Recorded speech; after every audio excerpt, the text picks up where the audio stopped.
Hi, welcome back. I'm the charred remnants of Reese Finley, and we're doing another Warhammer video today.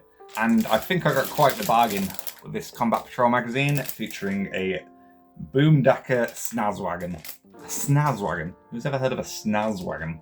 But yeah, it was only $9.99. I don't really collect orcs, but I quite like the design of the model. So I think I've got quite the bargain here for a nice little model to paint, purely for display purposes. So let's get cracking. So we begin with the assembly, breaking everything down step by step and going through the instructions to assemble the model. But welcome back to another Warhammer video. I'm hoping to put one of these out every 2 weeks, so if you could do me a huge favour and hit like and subscribe, I would be very grateful, because this is a very new channel. I'm hoping to see it grow. It's all one big experiment, but I can only do that with your support. Now, if there was ever an argument for why you should paint the models before completely assembling them, I think there's a word for it, you can correct me in the comments. This would be the case in point. But we are pressed for time, we are pressed for energy, so I'm going to assemble the main body of the Snazzwagon and then keep the roof and the guy on the back of the roof with the big gun completely separate, so that'll come off detachably when I get around to painting it, which will happen now. Priming it black, I've then started to do the odd reliable, the slap chop, and start dry brushing the whole model in a nice grey shade. And then I'll go over it one more time with a white to really highlight those raised areas, which will make life a lot easier later on when we crack out the speed paints. So with all the raised areas taken up to a lighter shade, it was now ready for the paint. So to begin, we will crack out the Shamrock Green speed paint for the skin of the orcs. In hindsight, probably a bit too green for an orc. Orcs are typically a bit more pale, but that's my bad, and we can fix it later on. Moving on, we got some Slaughter Red for the main body of the Snazzwagon. And I'm just going to go ahead and put nice, generous coat on all of that. Going outside the lines isn't a problem at this point, because we can fix it with the layers that come afterwards. Then cracking out with Broadsword Silver for all the metal parts of the model. There's quite a few of these in quite a few hard to reach places, but we can get it done. Following this, we're going to need some Hoplite Gold for what will eventually become quite bronze and rusty looking areas on the model. It will make it a little bit darker just by using a light wash of a dark wood. So thinning it down slightly, we're going to apply that to where all the trousers are, as well as these bits we want to make look bronze, or maybe a rusty gold. Either way, I'm happy with the results. And then a grim black for the tyres, as well as the boots and armbands on the orc characters themselves. Then we crack open some Nuclear Sunrise for the orange flames on the Molotov cocktails, I guess. They probably have a in-universe name, which you'll correct me on in the comments. And then I mix some Zealot Yellow into that to hopefully give it a nice easy blend and look like flames. Then a quick wash of Nuln Oil to all the metallic areas. I wasn't happy with how bright it was all looking, so this will all take it down a little bit and make it a little more gritty and grim. Before adding Raykar Flesh for the teeth and the bones that they're wearing on their sash. But now it's time to tackle the problem with the orc skin, which is way too green. So I've cracked open some Auric Flesh, and I'm going to just dry brush that on, and it will just bring it all up a level to a shade of green that I'm a bit more content with. Likewise for the red of the car, I'm going to give that a quick dry brush with some Squig Orange, just to really make it pop and stand out against other metal. Which means it's mostly done and just ready for some of the finer details. What is the cat doing? Cat! What are you doing? Currently picking apart a cardboard box while I add some Corax White to the skull decals on the car. I would really like to get some 3D printed one of those and give them to my friend to put on their truck. I think they're so cool. Very Mad Max inspired. Or maybe predates.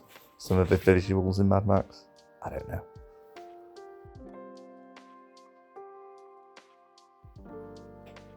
Then we've got some lead belcher for the tiny little bolts on the whole body of the Snazzwagon.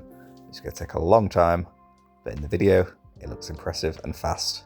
And we are done, I think. I'm quite happy with it, but I think it needs a really interesting base. And I have access to a 3D printer now, so watch this. And watch this support fail. Finding a file online of the really impressive wrecked Tau tank by this creator here. I don't want to say it out loud or put it in the description just in case it triggers some copyright stuff with Games Workshop. But I'm really impressed with how it turned out. So I've glued it down to a base and started applying PVA glue, ready to apply some modelling sand. I say modelling sand, it's just normal sand from eBay in a bag. But my inspiration here is to use this as some sort of ramp and to position the Snazzwagon on top of it with a slight angle so it looks like it's getting some airtime, as it were. Then using some leftovers from my Combat Patrol box set, I scattered some damaged terrain, some guns, and the corpse of a man trying to crawl out of the wreckage. All the tangles from that slight misprint, I'm going to mask that by painting them as fire damage and cables hanging out, which begins by priming it black. The aim here is to match these Tau models that I painted this time last year with a very alien looking purple and pink base to really give it that feel of a otherworldly planet. So I'm just going to slap this paint on quite quickly. I believe it's an airbrush paint, so it will need multiple coats. Likewise with this Tau light ochre for the main body of the tank.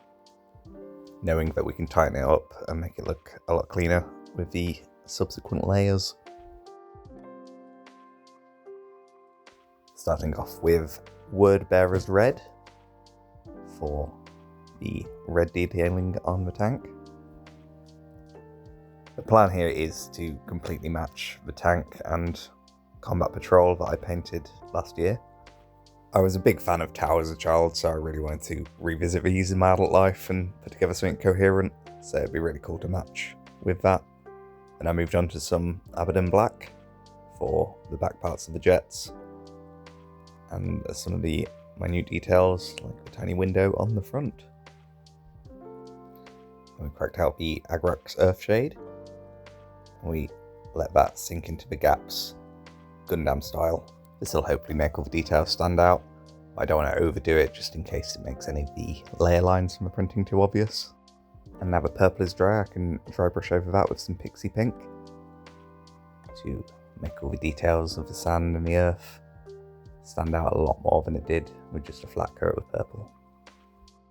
Then luckily I had some of these pink tufts left over from the Tau project last year, so I glued quite a few of those down now, before giving the whole model a watered down wash of Nuclear Sunrise to make it a little bit darker, before adding the highlights. So using some Mephiston Red, I set about painting all the edges to really highlight them and hopefully lend some more complexity to the model itself. Painfully aware that it's probably going to be too loud and drown out the Snazzwagon, but hey, we're sticking to continuity here. And then I used some Purple Swarm Speed Paint to give a darker area around where the ship has crashed to make it look like the ground and the earth has been disturbed by this horrific crash. Once that's done, I'm going to lay down some Grim Black Speed Paint super close to the edge of the crash to give it even further complexity.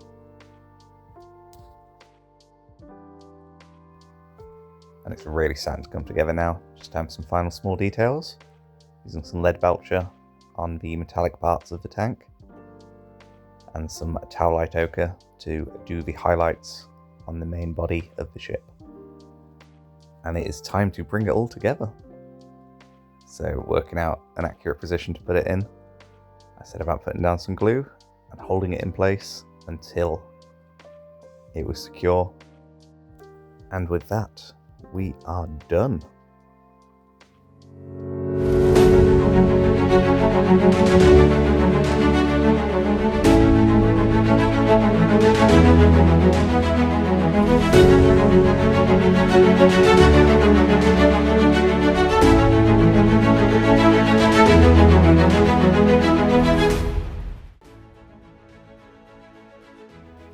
say done. This is quite clearly turning into a large diorama. It is absolutely not tournament legal anymore. But what are they going to do? Arrest me? What are the charges? So join me in 2 weeks' time where we add some finishing touches to this, including more orcs, maybe a smoke trail on the back of the Snazzwagon, and possibly some more Tau, alive or dead. So like and subscribe, and I'll see you then.